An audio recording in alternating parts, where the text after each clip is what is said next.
Welcome, everyone. Welcome to Straight Science. Straight Science is an evening seminar series put on by University of Alaska Fairbanks Northwest Campus here in Nome and University of Alaska Fairbanks Alaska Sea Grant, also in Nome.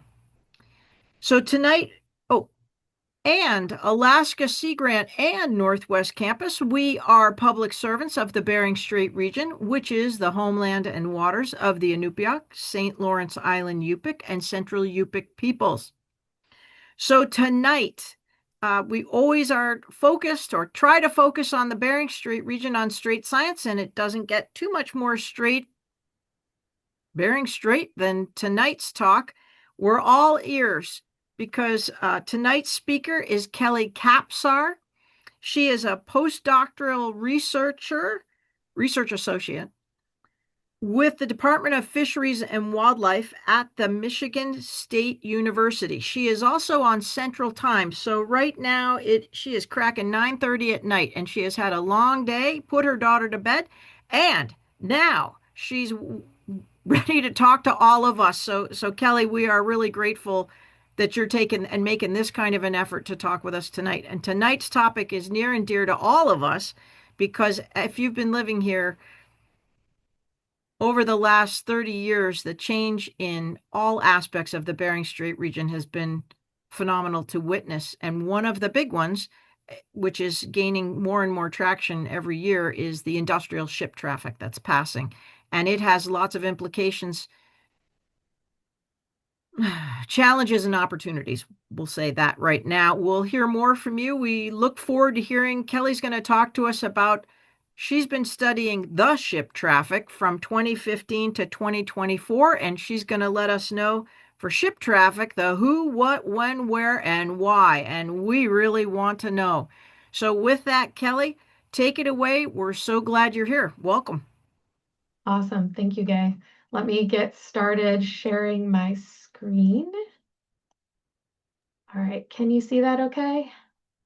Now it's up. Yep, looks perfect. Awesome. Thank you. And then if you do this, can you see my pointer Yes, on the yes, we screen? can. Awesome. Okay, great. Well, thank you guys very much for having me and thank you for coming tonight. I really appreciate it. It means a lot to be able to talk to people in the region that I stare at so much on a screen. So I really appreciate getting to talk to you guys today about my work.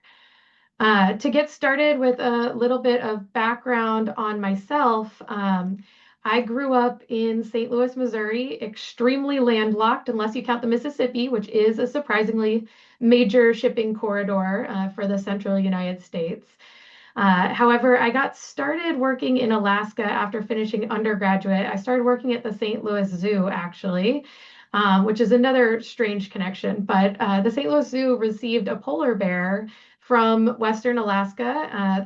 It was a cub that was orphaned by a subsistence hunter in Point Lay.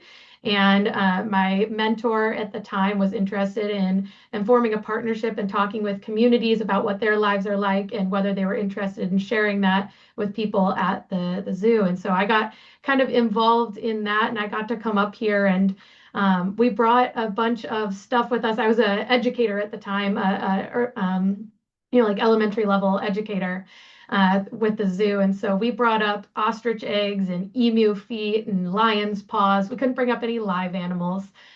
They wouldn't have really liked the flights too much, especially Bering Air. But we went out and we did a lot of teaching. So I got some great opportunities to visit Gamble and Savunga. And I've also had the opportunity to go out to Little Diomede. It's been really awesome. So I really fell in love with the region at the time. And that was starting back in 2015. And I just counted it up. And I've been now to Nome 8 times, and I've been to Alaska as a whole 14 times in the last like 10 or 11 years. So I may not live there, but I really love the area. And I've been really grateful to have a lot of opportunities to travel up there. Um, so that's all kind of a tangent on the side. And so I'm sure everyone's kind of wondering of like why boats. Um, So my dissertation that I did for graduate school at Michigan State was studying vessel traffic in the Bering Strait. And there's several reasons, both more broadly and more personally to me, of why I chose that subject to study. As Gabe mentioned, vessel traffic is hugely important in the region, and there's also a growing concern about potential impacts. So obviously, you guys probably know this more than anyone. This is a slide from an older presentation, but vessels, they bring supplies. They're a critical lifeline for communities. They're also critical for transporting resources like natural gas, fish, zinc. Smaller boats than the ones I'm studying, but subsistence harvest a lot of times in marine environments is on small boats, and interacting with or knowing where the bigger boats are in the region is a really important thing to know if you're going to be out there. Also, marine research. A lot of research vessels are transiting the region, are interested in the dynamics of the region, and tourism as well. I have one of our colleagues, I believe Bella Block is on the call, and she is one part of my research group as well that I'm part of. And another of our colleagues, Michelle Reamer, is studying tourism in the region and increase in cruise tourism in particular. So vessel traffic is super important. And the Bering Strait obviously is also very geographically important. And again, this is probably reiterating what you guys already know, but it's such a big choke point for any vessel traffic going into or out of the Pacific, and also any marine mammals or wildlife or sea ice moving down as well. And so this is it's kind of where everything's happening in the North Pacific, at least from my perspective. But there are also obviously risks associated with vessel traffic. You've got things like noise pollution that can disrupt the echolocation of a lot of marine mammals. You have obviously the threat of things like oil spills or contaminants and biofouling, or introduction of invasive species from ballast water, those kind of things. You also have the risk of ship strikes, both to smaller vessels or to things like whales that can't get out of the way of fast-moving ships in time. And then you have potential air pollution as well. So there are benefits and risks of all of this happening. So that's kind of my first reason for studying. Let's see. There we go. The second one that I find really interesting is that the Bering Strait, there's a lot that goes on globally that has an impact on the Bering Strait. And so things like deepening relations between Russia and China, and these kind of global geopolitical agreements and arrangements, and things like the sanctions placed on Russia that left a lot of oil not able to go west, or natural gas able to go west, and so they send it east. Those kind of things can have effects on the patterns of risk in the Bering Strait region as well. So there's kind of these local impacts of global processes. Another thing I noticed is there's a lot of concern, but one thing I didn't see as much of was kind of this look at, okay, where are the ships? What have they been doing through time? And on this kind of landscape, what are their hot spots where ships are increasing the most, or cooler spots where there's less vessel traffic? Where do we need to focus? And so at least historically, there's been kind of a lack of quality data in the region. And that has changed really recently. Since I started my dissertation in 2016, there's been a lot more groups working on this and focusing on this, which is great to see. And also, AIS is a relatively new technology, all things speaking. That's the vessel traffic data that I look at. It's relatively new. And so we're getting now long enough time series of data to really be able to understand some of those trends through time at a high resolution that we weren't necessarily able to before. And the final reason that's more kind of personal to me is I really love Alaska and I love visiting. I wasn't personally able to go and spend long periods of time getting to know communities and getting to really go there and develop the relationships I would have liked to. I have family commitments and obligations in the Midwest. And so Part of me chose to study vessel traffic because it's like, what can I potentially contribute from afar that might be helpful or might be interesting to learn more about? And so vessel traffic and working through all this data is something that happens through the satellites. And so it's something that I can look at from afar, but I'm obviously always very interested in what people are seeing on the ground and how those compare to what I'm seeing, from the sky. So I'm going to start today. I hope you'll forgive me. I did who, what, when, where, and why on the title, but I'm going to kind of mix up the order a little bit. And I'm going to start off with the what, talking about the data that I'm using, then going into the where and when. So where are we seeing vessel traffic across space and through time? Then going a little bit into who, so what countries are we looking at? What flag states are we looking at? It's a little bit hard to know exactly, and I'll talk about that in a minute. Um, and then I'll go a little bit into the drivers of change, the why, what is driving these patterns that we're seeing here. So starting off with the what, I am working with automatic identification system or AIS data.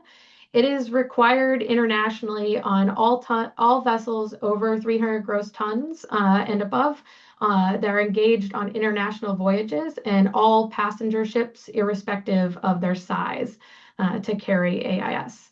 So it's essentially all larger ships should have it, but things like small gold dredgers around Nome and things like that likely are not going to have AIS, although they can buy personal units if that's something they're interested in. So a couple caveats of this data that are really important to note right off the bat is that for starters, not all vessels carry AIS. And secondly, vessels can turn their AIS on and off however much they want. It's just flipping a switch. And so this data is definitely an underestimation of the total amount of vessel traffic because you can be confident, relatively confident, that if an AIS signal is coming from a given location, there is a ship there. There's spoofing and a couple other things that I won't get into, but for the most part, I'm very confident that this is an underestimation of what's going on. So the specific data set that I am using spans from 2015 to 2024, and it goes all the way from down in the Aleutian Islands and into the Gulf of Alaska up to just around Wrangel Island in the north. So basically the Chukchi, Bering, and the northern Gulf of Alaska is really where it's focused on. The data set itself is those pings from the AIS. So they essentially come across to my computer as a location and a time of the ship that's there.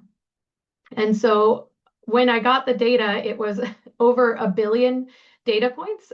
So I rapidly had to learn how to use Michigan State's supercomputer in order to be able to process that, which was fun. And I ended up really learning a lot and enjoying the process, but it was a lot to learn. I acquired the data from the grant that I'm funded under. We acquired it from Exact Earth, which was it was bought out by Spire, and I think Spire might have since been bought out. But anyways, it's acquired from a private company. These satellite-based AIS signals are not necessarily publicly available for historical data. You can look up on this is from I think vesselfinder.com or marinetraffic.com. You can see what vessel traffic looks like at any given moment, but you can't see necessarily the historical information from that. So I'm not going to go too deep into how the AIS data are processed, but essentially it's a very high stakes game of connect the dots. You started off by removing invalid values. So you get a series of points that each have timestamps associated with them. You can remove the ones that are obviously wrong. So obviously at this point, the vessel would have had to be moving so fast to get there. There's no way it's correct. So we use kind of a speed threshold for that. I also was really interested in where vessels are stopping. Are they just passing through the area or are they stopping at all? But stopping for a ship is a little different than stopping for a car. If you think about a ship, even if they're in port, if they have their AIS on, they're moving tiny amounts. So you have to figure out a way to indicate that because not everyone remembers to update their AIS as they're transiting to say that they are stopped. So what you can do is I just used a speed threshold. So I said if vessels are traveling at less than 2 kilometers per hour for greater than 1 hour, then I considered it to be a stop that it was making. And then finally, once you've done that, you can just go ahead and connect the dots. So this leads us to a really massive data set of all of the ships transmitting AIS for 10 years in the region. And we can use that to answer some really interesting questions about where and when vessel traffic is occurring. So I hope this GIF works okay for you on your end. But this is a GIF of all vessel traffic in the region. So this boundary is kind of the boundary that I had data for. And it's a really interesting graphic to me for a few different reasons. So to start with, you can see that the majority of traffic in the broader region is really concentrated along what we call this North Pacific Great Circle route. So this is a major shipping route from east to west, and it connects ports in northwestern United States and Canada, think like Seattle, Vancouver, and it connects them to Asian ports, so think China, Japan area. So this is a major thoroughfare going on, and it's pretty consistent year round. But you can see also something really interesting, which is you can almost see the boundaries of the US-Russia maritime border, their EEZ, here without even drawing it on. So you can see really a stark divide between patterns of vessel traffic, particularly in the northern part of the study area, between east and west there. And then finally, if you do the math and count out the number of ships in the broader region and the number of ships that go into the Bering Strait, it's only about 6% of ships in any given year that do travel into the Bering Strait. So the Bering Strait is seeing fewer ships than further south in Alaska. One important caveat here is that vessel traffic is much more condensed into a smaller season since there is sea ice for nearly half the year. So if we zoom in and look at this same GIF, but just in the Bering Strait, you can kind of see some other patterns that start to emerge when we look at the Bering Strait region together. First off is that high degree of seasonality. So back in March, there's very little, if no traffic in the Bering Strait region. And then you get into September, October, and it really starts growing and moving northward. So there's a high degree of seasonality in the vessel traffic, which makes sense. We understand that. You can see that particularly on the US side, a lot of that vessel traffic is concentrated at ports. So you can see Nome is lighting up here. You can also see Kotzebue, and then also Red Dog as well is lighting up. And you can see that's where a lot of the traffic is coming to and going from. And again, you also see that strong divide between the US and Russian waters in terms of the total amount of vessel traffic that is occurring. So in the entire study period, the 10-year period, about 1,964 unique ships that were part of my data set entered the Bering Strait at any given point during that 10 years. Now, obviously, certain ships transit the region more than once or are coming back very often or annually as well. So we can look at that data just all together, but one thing that was interesting to me is looking at it and slicing it and dicing it different ways. And one way that we can look at it is by ship type. We know that different ships obviously are coming into and going out of the region for different reasons. And so we can kind of look and see different patterns here. So on the cargo side of things, you can see that most of the cargo traffic is concentrated on going into and out of the Gulf of Anadyr and around this northern sea route over to the northern Russian ports. You can also see fishing vessel traffic is concentrated in the Gulf of Anadyr and along the border of the US-Russian border. I believe this kind of gridded pattern, and there may be someone in the audience who knows this better than I do, but I believe the gridded pattern is survey vessels that are kind of trying to understand more systematically the distribution of fish. The US has almost complete ban on commercial fishing north of 60 degrees, which is why you can just barely see the US fleet here in the bottom part of the region. And there are some, obviously in Norton Sound, there is some commercial fishing operations, but much smaller than other times. Recreation vessels are very highly concentrated on the US side. I should note that bright here is bright colors on these maps are relative to that ship type. So recreation vessels are relatively uncommon compared to things like cargo, fishing, and tanker vessels and tug and tow. But this is where they are when they're in the region. So they're often going to those ports. Tug and tow, obviously, I'm sure you guys know this very well, but is a huge supplier of remote communities. And so you can see a lot of that happening out here with ships going into and out of Nome and Kotzebue and connecting communities. Tanker vessels are highly concentrated on the northern sea route and in eastern Russia as well. And then military, I threw this one up here because people are interested in it, but obviously, military vessels have many reasons to not show their AIS location broadly to any satellite picking it up.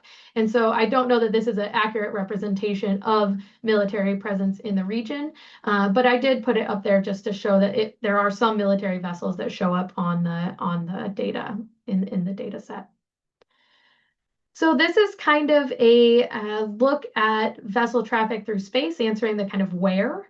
Now I'm going to go a little bit into the when and how vessel traffic has been changing over time. So this graph shows on the x-axis you have years, so this is the 10-year time series, and then number of unique ships on the y-axis. The dashed line here is ships that are only operating in Russian waters of the Bering Strait. So they don't cross over into US waters at all.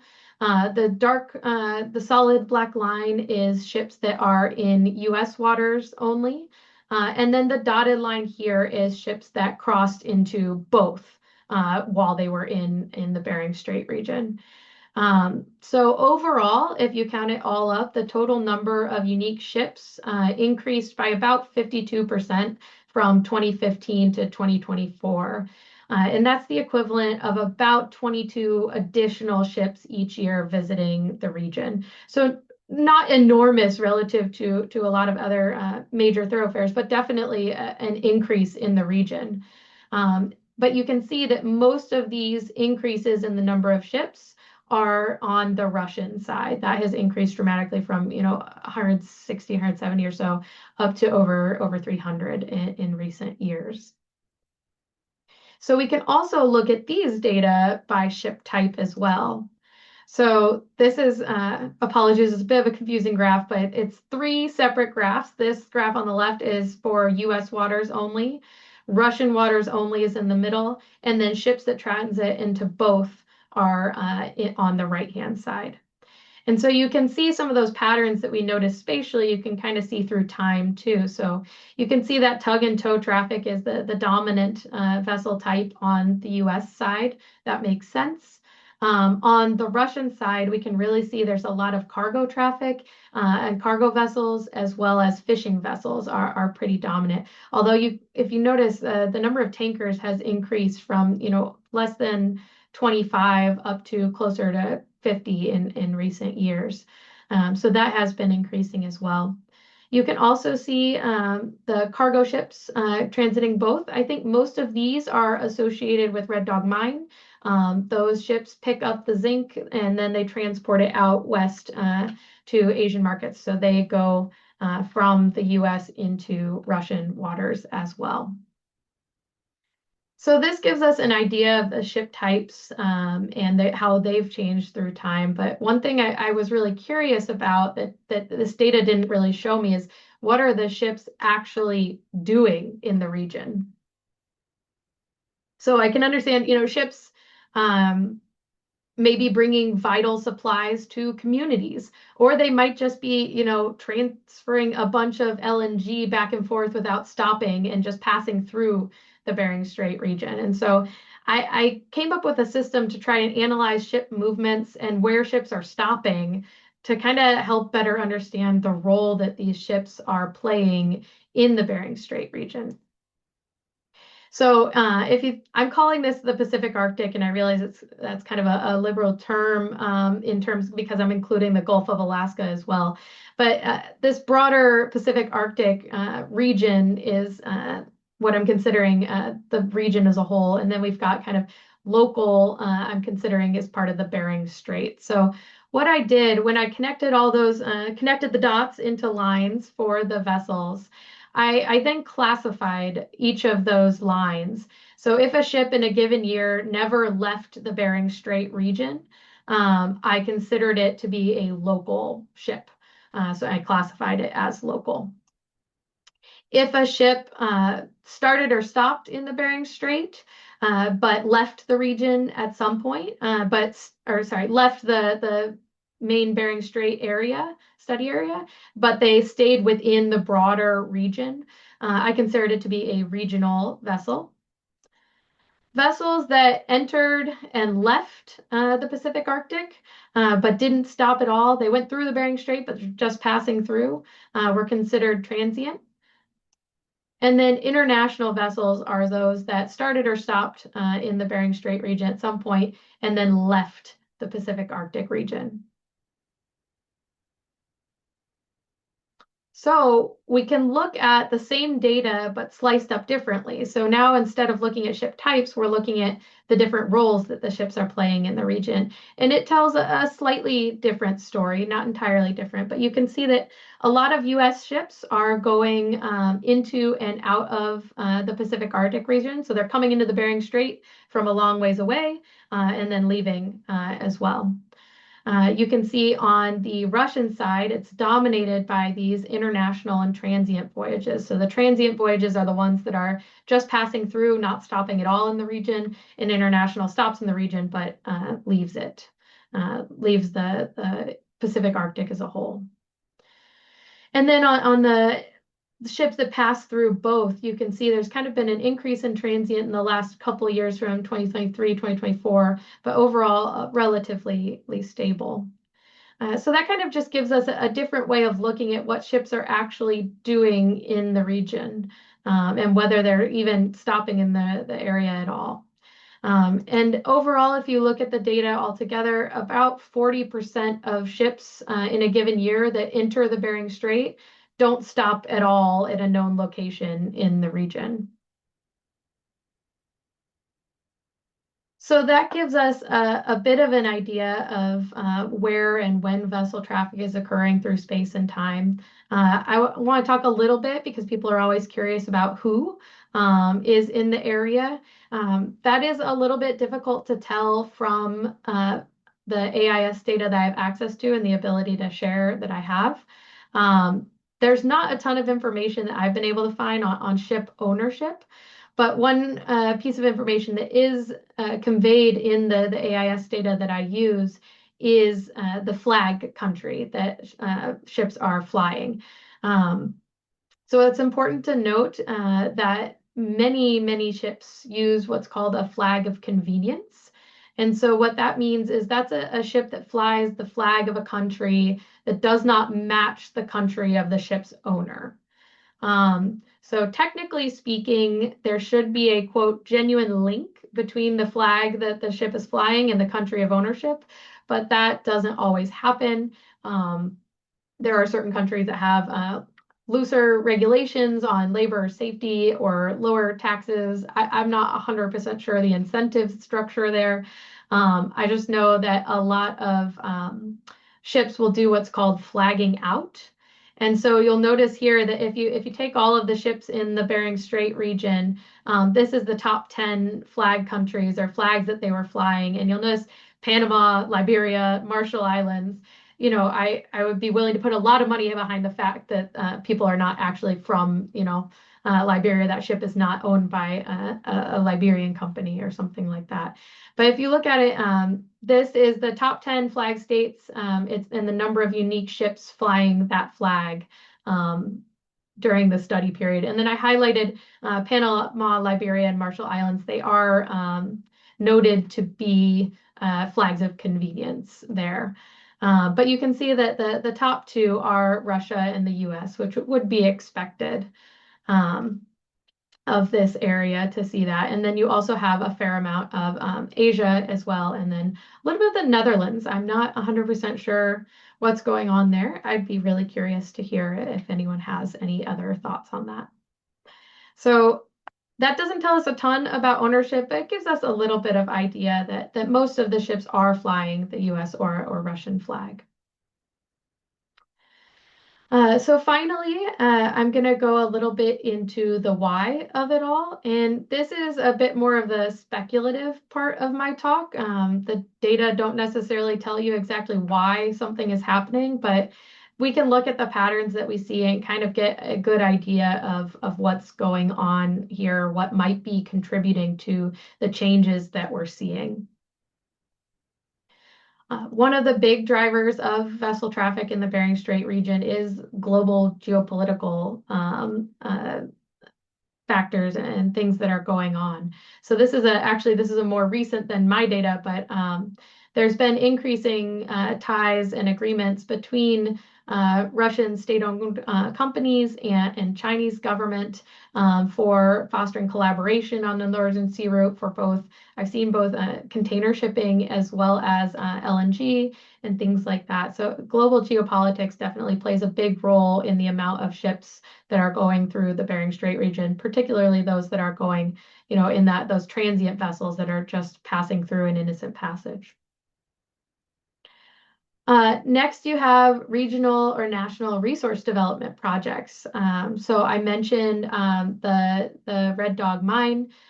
So that's obviously been going on for a very long time, but you can see a pretty clear, you can see the signature of that vessel traffic from the Red Dog Mine on the landscape right now. And actually, another interesting one is in the very earliest part of my study period was when Shell was doing exploratory drilling off of Northwest Alaska.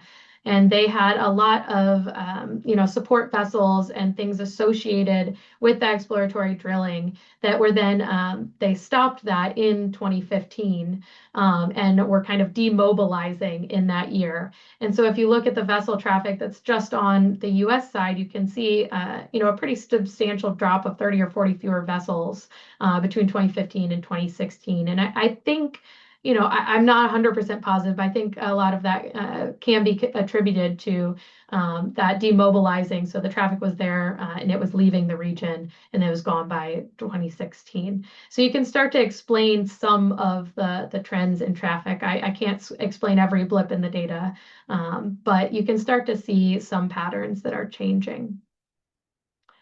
Obviously, climate change is playing a big role in the region, and the amount of time that the Bering Strait is ice covered versus not ice covered. And that plays a big role in how long vessels are able to be in the region. So this is from a previous analysis that I did with a slightly different data set. But each dashed line here is sea ice extent in a given month.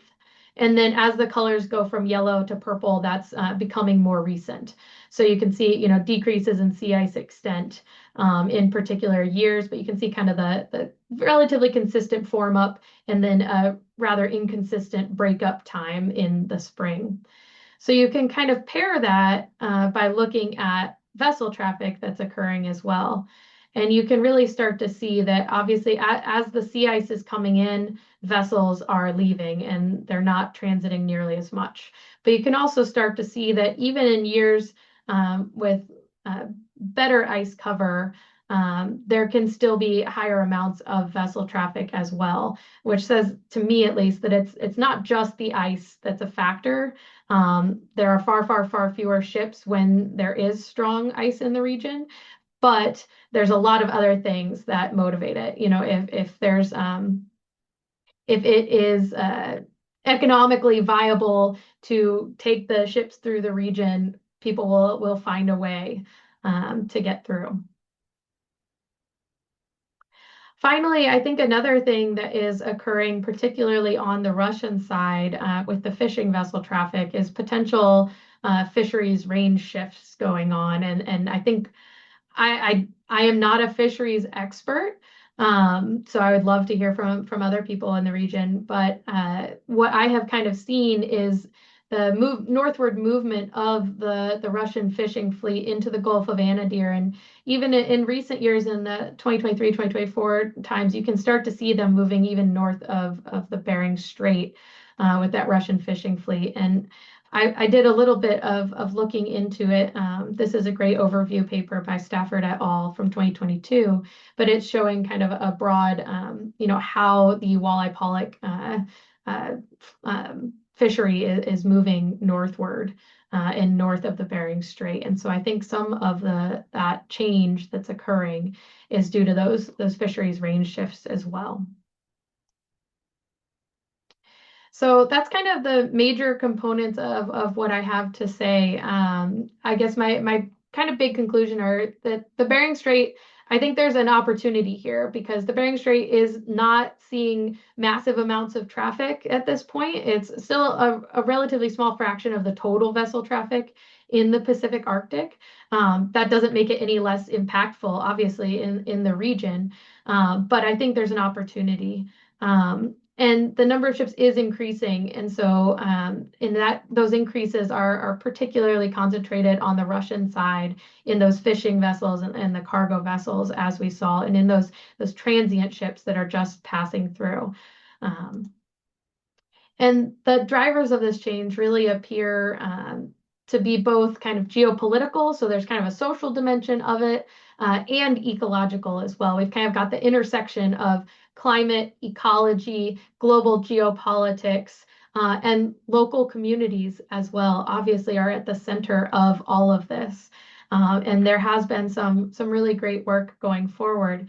So I just wanted to say a couple things that I've seen in recent years. So an initiative that has started up that Bella and I have had the opportunity to go to Juneau a few years ago is Arctic Watch. They provide actually, if you want to look at vessel traffic in the region and see some of the weather station data, they have a portal for looking at that. This is partly run in partnership by the Marine Exchange of Alaska. Also, I believe COERIC is involved. Shout out to Anna Rose MacArthur, who is a part of that as well. And then several NGOs are involved in this together and with participation and leadership by community members as well in the Bering Strait region. Additionally, and I think there are some people from the Coast Guard on, but I just saw in the Nome Nugget, last week, that there's efforts to potentially create a Bering Strait Waterway Safety Committee, which seems like it would be an awesome thing to help kind of get ahead of a lot of these increases and hopefully mitigate as many of the negative consequences while ensuring communities still have access to supplies and resources that they need. With that, I just want to say thank you to my PhD advisor, as well as the Arctic Telecoupling Project team that I've been working with, my committee. I've worked with Erin Poe at the Aleutian Bering Sea Initiative, as well as Ben Soliner and Kathy Kulitz, Mike Regberg are a few people from Alaska that I've been working with. And then the people from the St. Louis Zoo that I worked with at the beginning, as well as Jack O'Mealik from the Alaska Nanook Commission. So I think we've got a good amount of time for questions. I'm really happy to have a discussion. If you have any questions at all for me or want to know more or have any ideas about how to process this data or any different dimensions you want to see, I am more than happy to talk shop about it. I love nerding out about vessel data. So please feel free to email me, kelly.kapsar@gmail.com. All right. Thank you so much, Kelly. You know what? Before we get going, why don't you put your email in the chat and then people will have it. Yep, I And will do that right now. so thank you very much. That was a great presentation. And while we're thinking of our questions, this is the time for the street science audience to show a little love for the speaker, for Kelly, because what is it now? It's a little after 10 and you've had a busy day. So thank you so much for taking that extra time to give us that information. So you can either put stuff in the chat or look at you're getting things uh electronically zip across the screen. That's the new Zoom. So thanks to everybody for that, for thanking Kelly. So with that, we'll open it up for questions. You can either put something in the chat. And Rick, I don't know. I know you sent me directly. I don't know if you meant that ice chart, if you wanted to add that to the everyone. But no, that came into me, and I think people might be interested. It's his Sure. look at how Rick's done the changing ice time, and Oh, sweet. you'll see it when why I'm doing this. All right. All right. Well, Chow Wang, hopefully I pronounced that right, has a question in the chat, and we'll start off with that. So it's great talk, love it.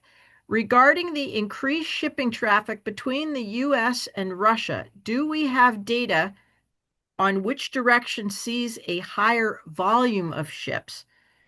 And then there's another question. Also, what are the primary routes being used? And another question. So you're getting a multi-question here.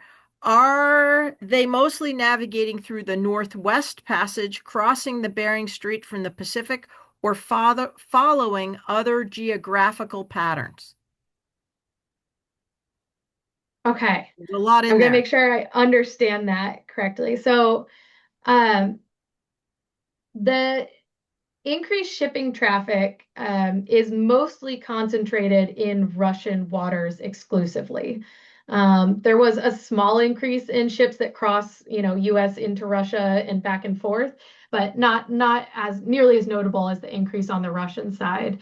And the increase on the Russian side is, at least in my head, it's kind of twofold. It is fishing boats coming up into the Gulf of Anadyr and then kind of leaving and going back down again. So I'll just pull up that GIF again so that you can see it.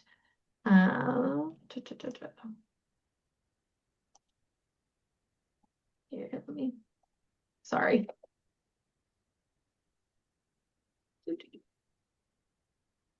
There we go. Okay, and then I need to reshare my screen. So, um, in my head, the increases are really driven. You can see kind of the vessel traffic occurring here. Those fishing vessels in the Gulf of Anadyr that come up and then go back. And then you've also got that Northeast Passage, so the Northern Sea Route here. The Northwest Passage, as far as I understand, is very, very, very rarely used for any kind of commercial through shipping. There is resources going into and out of certain natural resource development projects in the area, and there's occasionally like sailboats of people, like adventurers who will come through, but it's not nearly as popular. The Northwest Passage is the one going from north of Alaska through to Canada and out into the Atlantic. And so I think there were a couple other versions of the question. Let me see. So that was volume, and Oh, then the yeah. primary routes Yeah, and the directions. Yeah. Northwest Passage or something else. Yeah, so the volume of ships too, whether they go north south or south north through the Bering Strait, I haven't done that analysis to see whether which direction they're heading. Just from looking, and I imagine Gay has probably seen this too in her looking at the ships, but I see them going both directions because they're taking full loads of LNG out down south through the Bering Strait and then coming back to get more going back north, I assume. So you see it going both ways when they're kind of crossing through the Bering Strait like this.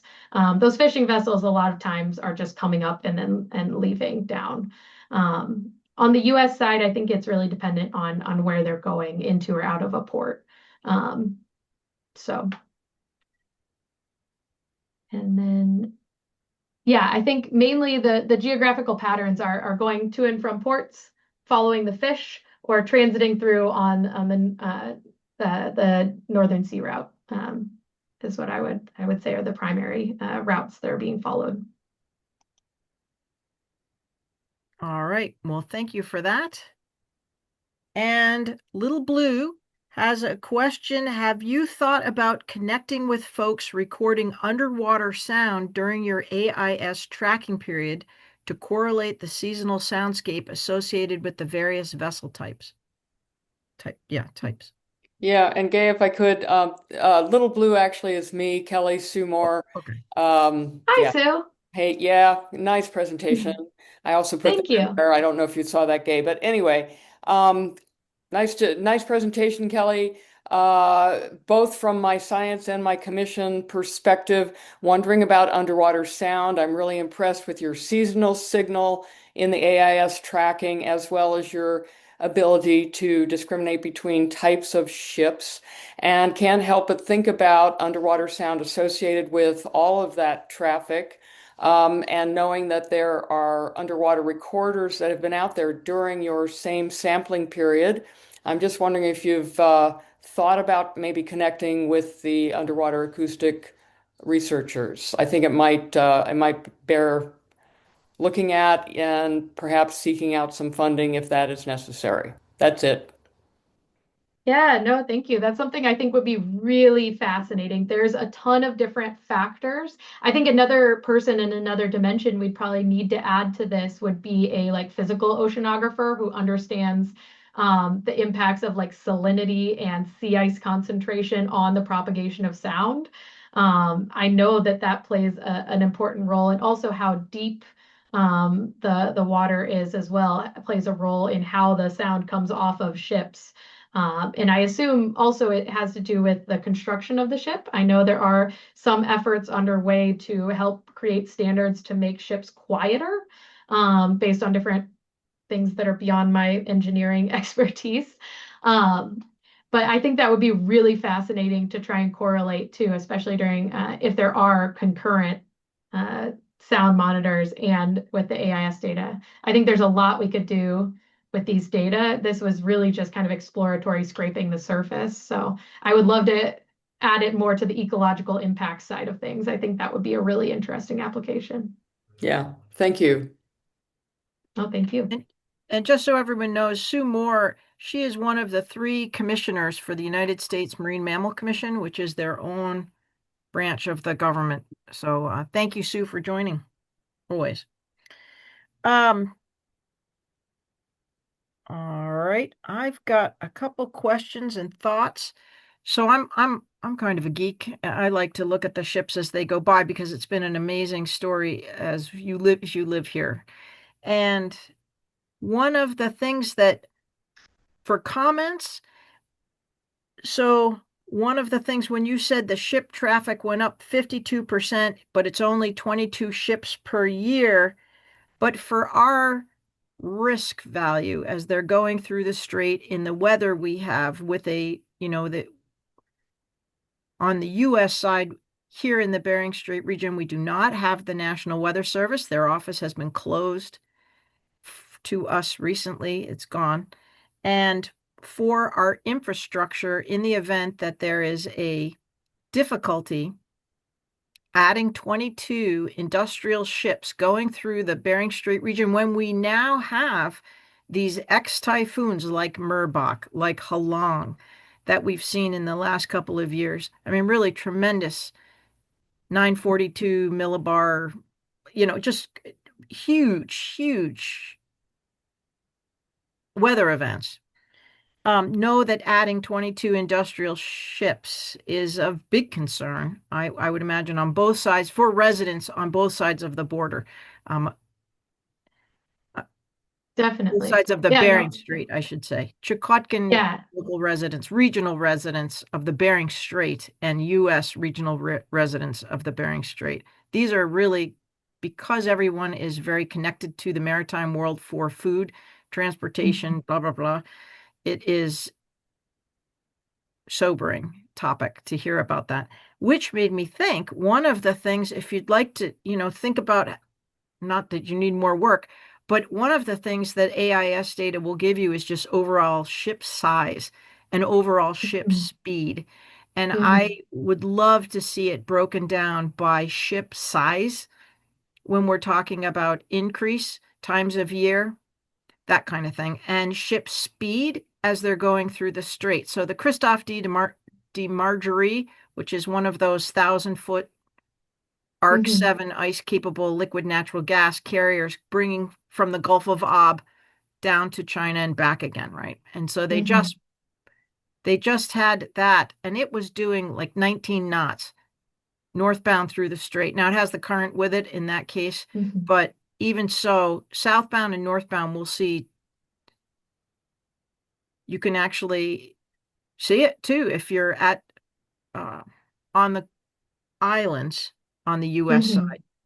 They're pulling Mhm. 20 knots going through a very narrow place where you have a lot of other marine denizens, marine mammals, whales, walrus, seals, and so forth. And so to see these 1,000-foot ships pulling 20 knots is over 20 knots in some cases is pretty impressive. And Yeah. And dangerous. both for things of risks, say something goes wrong on the ship, and we have Mhm. had some incidences with those big LNG tankers and others, I'm sure. So that would be a fun, not, well, it would be fun to see when you're talking about these different categories, the size. I think that's the thing that Yeah. people aren't on the poster for this talk. That actually is a photograph from Diomede looking at this. The piece of land was the south end of Big Diomede, and that is, I think, the Christoph or one of those LNG Mhm. 1,000-foot tankers that was backhauling north. And so it just to give you the size of what we're dealing with, I think that would sort of open people's minds. Because when you're talking about local community ships, I think those are probably pretty small in Mhm. comparison over the last couple of years. I hope that just a thought. Speed and Yeah, no, size. I ship size is something I am very interested in. It's an interesting conundrum that I've encountered, though, that the AIS data is actually that I've compiled is from three different sources, and so getting into the nerdy bit of it, some of it measures AIS ship size in terms of length from the AIS unit to the end of the ship and to for the front and the back, and other times it's just the ship length.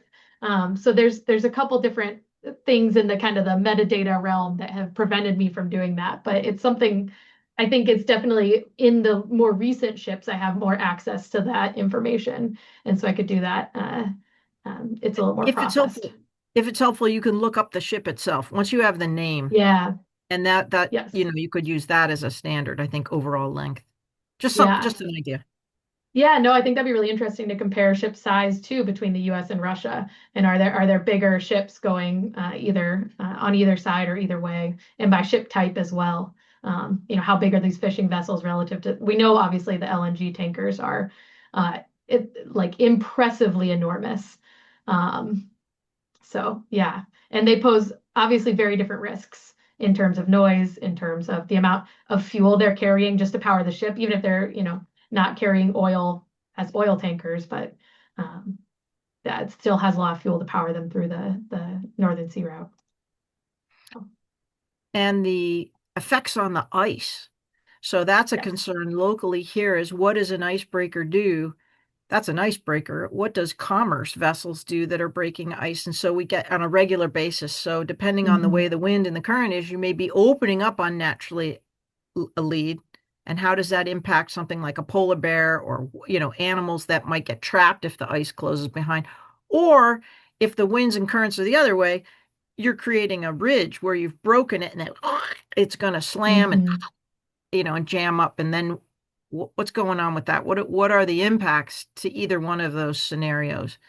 Yeah, And that's something I've talked about with some other people is looking at because you can use radar data to monitor the sea ice concentrations, and so if you compare that with the AIS to look at if a ship is passing through in ice cover, you could maybe see. The problem is the sea ice data isn't necessarily at a high enough resolution on a daily basis. But Sure.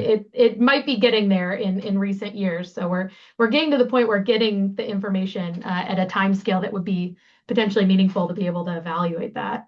And that sees through the darkness too, so that helps. Yeah. All right. Any other questions? I got a million. So well, I won't give it to everybody, but on number three, countries flagged, and it was Russia's number one, US is number two, number three is unknown. How is that? And what does that mean? That's a large that, and then you got into the Liberia and the other conveniences, but number three is unknown. So what does that mean? Yeah, and that's a great question. And that's something I need to dive into the data to figure out exactly what's going on there. Because the way that I calculated the country was based on um, and somebody who knows more about ships, correct me if I'm wrong. I did this like 4 years ago. So I believe it's on the MMSI. I believe the first three digits of the MMSI are the country code. And so I extracted those to figure out what country they were from. And so what that was telling me is it didn't match a country that I had in my list. So it could be something going on the shipping end of like the AIS signal, or it could be something on my own processing side of things.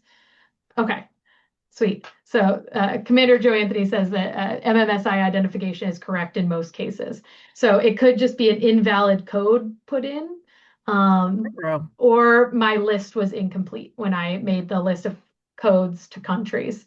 And there may be Okay. country codes that I didn't match. So I hesitate to blame that on other people because it's quite possibly a me Sorry problem. about that. All right, No, sorry you're about that. I was just good. like, hey, are they trying to be sneaky or what's going on there? So, I mean, they're worse than the unknowns are worse than the ships of flags of convenience. So Yeah. I wasn't quite sure there on that. Um, and then you're just dealing with the AIS data. And one of the things you and I were talking about before we started was like the Mhm. Russians are chunking out their plan. Like you can watch that as a resident here. They're just bang, bang, bang, and you just see progress every. And so I looked it up. They had a because I had to go back though, but in 2020 they signed the Northern Sea Route Grand Plan. Are you aware of that? Mhm. Yeah. Okay, Yeah. so I'm is not that familiar with the details, but yeah, uh, I have. okay? I've heard of it. I Uh, don't think we have a grand plan on the US side. I don't think we have that not that I've heard. because it's really something to see the systematic gains they're chunking out right on schedule. Well, Yeah. maybe I don't think they're right on schedule, given if you've been familiar with the plan in the beginning, but they are sticking to the plan and they are getting it done. Maybe not on time, but they have a lot of other things going on at this time. Yeah, it So, does seem like there's a lot of effort to commercialize the Northern Sea Route on the Russian side and to get that operational more months of the year for more countries and more ships. Um, so yeah, I know yeah, there's more LNG tankers that are being built and are going to be coming online. I'm not sure how many are fully operate those large scale ones that you were saying. yeah, Yeah, I do know and there's oil more being built. for Mhm. crude oil as well. So Sue Moore or Little Blue know that those tankers are also going to be for crude oil when I think it's the Vostok oil project comes on, if it hasn't already Okay. come online. So on that one, we're kind of Yeah. Yeah. No, that's very concerning to me too, especially with the idea of ice and oil too, because oil spill cleanup is difficult at the best of times and in the best of circumstances, and with limited resources and in the ice, it would be very, very concerning and difficult to clean up. and impacts through sound and things like that. Where there's just sort Yeah. of a big unknown, I think, for room for lots of research on Yes. ice. Um, Large vessel traffic, good, bad, and ugly. And Mhm. my last, because of that grid pattern, that was so noticeable when you had the Oh fishing. yeah. Someone wrote a comment on that, I think. I did. Yeah, I think because Okay, yeah, yeah. when I saw that grid pattern, that is, I believe, pretty darn sure that's the NOAA Race Division, that's the research arm for fisheries, they finally started coming into the northern Bering Sea in 2010. And because based on what they found when they came back in Hmm. 2017, they've almost been an annual feature. This year, they're not coming, of course. But uh, that made me wonder when you're doing research or when you're doing military in your two categories, military might be something like the Coast Guard icebreaker Healy, but they're really on a research trajectory or Hmm. research focus objective. Yes. So Yes. it may not be military, it's a military vessel, but it's doing research. And the same Yes. with the fishing, the vessels that are chartered to do the research Hmm. are often fishing vessels because they have the equipment that would be Yes. fishing.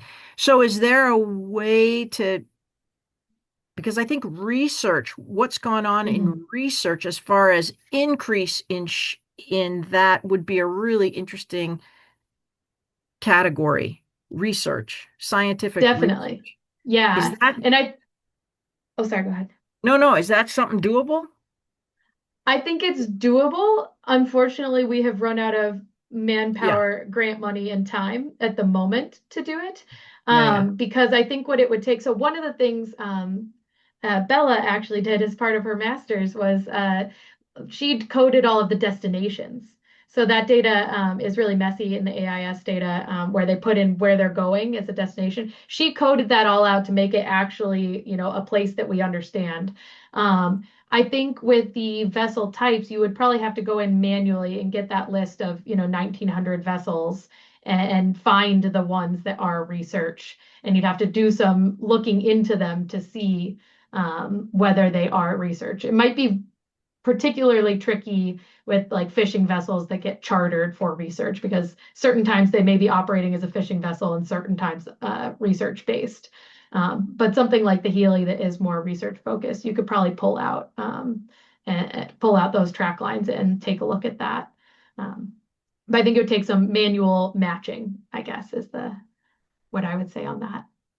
right. And I'm going to put shameless plug. Sorry, Bella, you've got to be on point.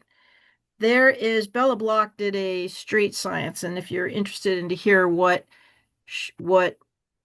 Kelly's talking about Bella's presentation, that is the link to Bella's presentation on Bering Strait ship traffic. So Yes, shout she out did to some her. awesome work with the areas to be avoided and looking at compliance with the implementation of the areas to be avoided in the Bering Strait. So I didn't even really touch on that at all, but you can see it in the data, and she has some cool findings from that. Awesome. Last thought on fishing. I don't know if you can overlay or in the now that you've gone and done that, it might be for the fishing. Again, that category is so interesting because you see it highlighted on the that Cape Navarin, Southern Gulf of Mm-hmm. Anadyr side. Mm-hmm. There's some oceanographic and biological reasons why that is so hot and heavy there, Mm-hmm. and ice reasons, right? That's not a very, that place doesn't usually, south of that, the fleet can stay up for a very long time, especially nowadays. They can stay in the Yes. Gulf of Anadyr. And then on our side, we have certain categories where there is no federally managed Mm-hmm. fishery. Sorry, there's no commercial harvest of any federally managed fish stocks north of a Yes. magic line from Diomede to Wales. So that Mm-hmm. it should be empty up there, right? Except for maybe Yeah. the Kotzebue local state chum salmon fishery for Mm-hmm. about 3 weeks a year. And so you might want, it might be good when showing that or pointing out that because it sort of looks like, wow, they got no fish on the US side. But we also have down by Yeah. St. Lawrence Island and Mm-hmm. south of there, I think we have some conservation zones and some fishery. Yes. You cannot bring your trawlers up here, kind of a thing at the Yes. federal Yes. level. It's federally designated. I don't know if that Yeah. helps No, I think it definitely does. show And why we have. yeah, I would love to like get a little map of the different zones and the different regulations that apply to different zones. That's probably something someone in fisheries has that, yeah, that I have not digitized. But I think yes, Yeah. exactly. I can put the So names in. I'll type them in here.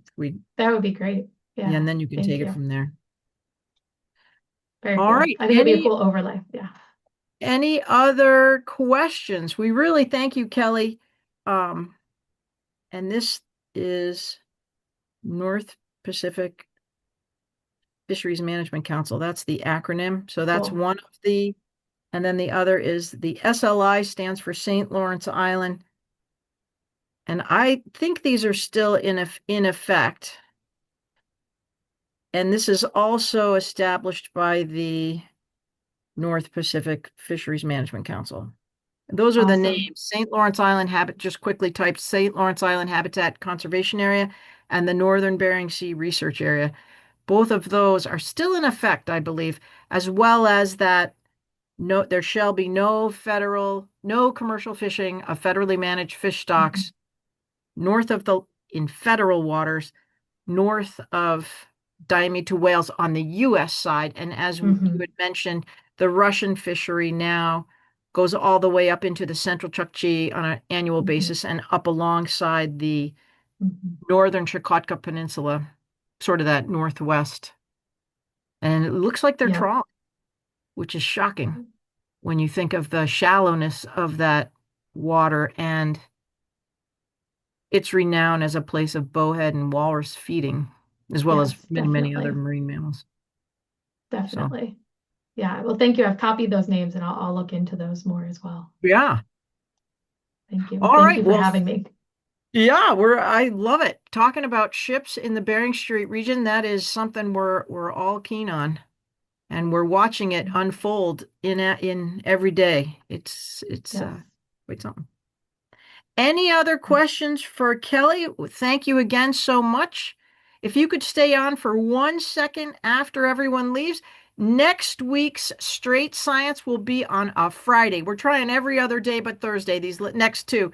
So Friday is going to be on June 26th. We're going to be having Caitlin Stern. She's a biometrician or a statistician in the biological sciences for the Alaska Department of Fish and Game Commercial Fisheries Division, and she's going to be talking about estimating the Norton Sound red king crab abundance. So, one, how do they do it?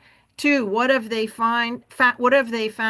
She's going to give us some of the what for on how you go about estimating the king crab in our region. The commercial fishery started here, I think Monday. I haven't heard how it's going yet. How they obtain the annual guidance harvest level using that estimate, and then, like I say, the regional king crab research results for the Bering Strait Norton Sound region. So with that, we're looking forward to that's a timely one given our commercial fisheries is underway in the region. So that is Friday, next Friday, June 26th, 6:30 p.m.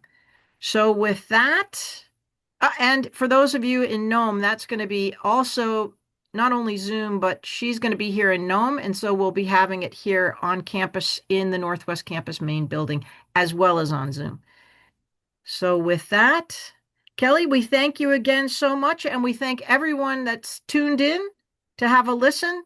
So we'll see you next week on Friday for the king crab abundance estimate. Thank you so much for coming, and have a Thanks. great night, everyone.